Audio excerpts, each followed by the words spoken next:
2025 का कुंभ मेला अभी अभी संपन्न हुआ है, किंतु क्या हमें पता है कि एग्जैक्टली कुंभ मेला क्यों होता है और भारत के कैसे कौन से पवित्र स्थानों पर इसका आयोजन किया जाता है। तो आइए जानते हैं।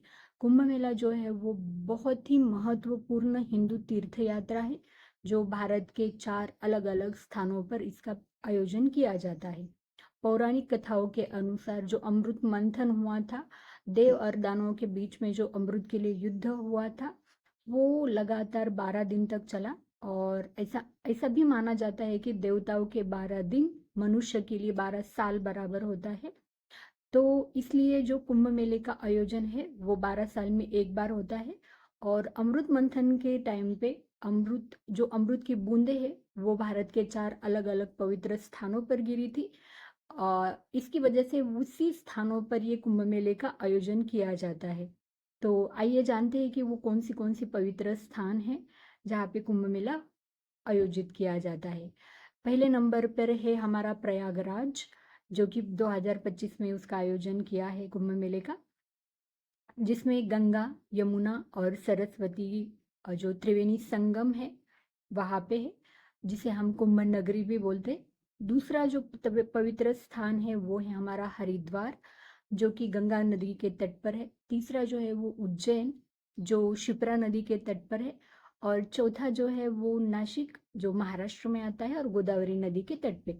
तो ये 4 अलग अलग तीर्थ स्थान हैं जहाँ पे कुंभ मेले का आयोजन बारी बारी से किया जाता है। तो अभी कुंभ मेला कितने प्रकार के हैं? अर्ध कुंभ, जो 6 साल में एक बार आता है।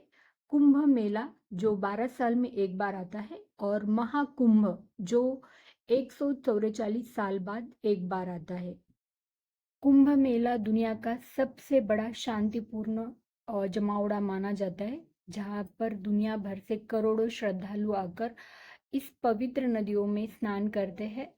और ये जो कुंभ मेले का आयोजन होता है वो जो समय निर्धारित किया जाता है वो सूर्य, चंद्रमा और बृहस्पति की स्थिति के अनुसार ही वो आयोजित किया। मेले का महत्व क्या है? जो धार्मिक मान्यता है, ऐसा माना जाता है कि कुंभ मेले में स्नान करने से मोक्ष की प्राप्ति होती है। और किसी पवित्र इस अवसर पर अगर हम पवित्र नदियों में स्नान करते हैं तो इससे हमारे पापों का नाश होता है और आत्मा की शुद्धि होती है। दूसरा जो है वो हमारा आध्यात्मिक मिलन। और इस अवसर पर जो धार्मिक कीर्तन, प्रवचन, भजन, ये सारी चीज़ों पर चर्चाएं होती है। और उसके साथ साथ ही जो हमारे गुरुजन है, साधु संत है और जो परंपराओं के अनुयायी, उनका एक बड़ा मिलन होता है यहाँ पे। उसके साथ साथ ही सांस्कृतिक जो धरोहर है हमारी, जैसे कला, नृत्य और रीति रिवाजों का यहाँ पे आदान प्रदान किया जाता है। 2025 में जो महाकुंभ मेला हुआ है प्रयागराज में, जो कि आया है 144 सालों के बाद, इसमें इस साल रिकॉर्ड ब्रेक किया है। 66 करोड़ लोगों ने इसमें इस पवित्र नदियों में स्नान किया है, जिसमें आम आदमी से लेके भारत के जो प्रधानमंत्री है उन्होंने इसका लाभ उठाया है।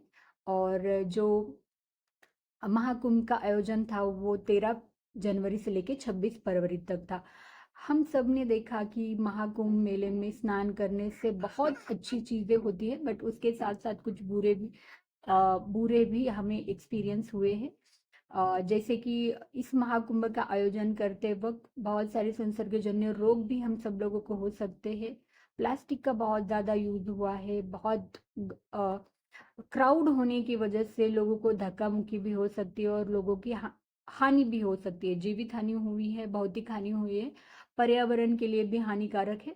तो मुझे बस इतना ही कहना है कि अच्छी बात है कि हम हमारे धर्म के साथ चलते हैं, हमारी परंपराओं को निभाते हैं। बट उसके साथ साथ ही मुझे इतना कहना है कि पॉसिबल होगा तो ही जाइएगा, अदरवाइज नहीं गए तो भी चलेगा। क्योंकि वहाँ जाके जीवित हानि, पर्यावरण की हानि होने से बेहतर है कि हम हमारे घर पे रहकर अच्छा काम करें, भगवान का नाम लें। और बोला जाता है कि कर्म में ही ईश्वर की पूजा है। जिन लोगों को लगता है कि इन पवित्र जगहों पे जाके स्नान करने से उनके किए गए सारे पाप धुल जाएंगे। तो उनके लिए बस मेरा इतना ही कहना है और मुझे ये पंक्तियाँ बहुत पसंद है। आप भी सुन लीजिएगा और समझ लीजिएगा कि एग्जैक्टली क्या है। वीडियो अच्छा लगे तो लाइक शेयर और सब्सक्राइब जरूर। हरिद्वार काशी गया, गंगा नहाते ही मन में ख्याल आ गया। तन को धोया मगर मन को धोया नहीं, फिर गंगा नहाने से क्या पाएगा।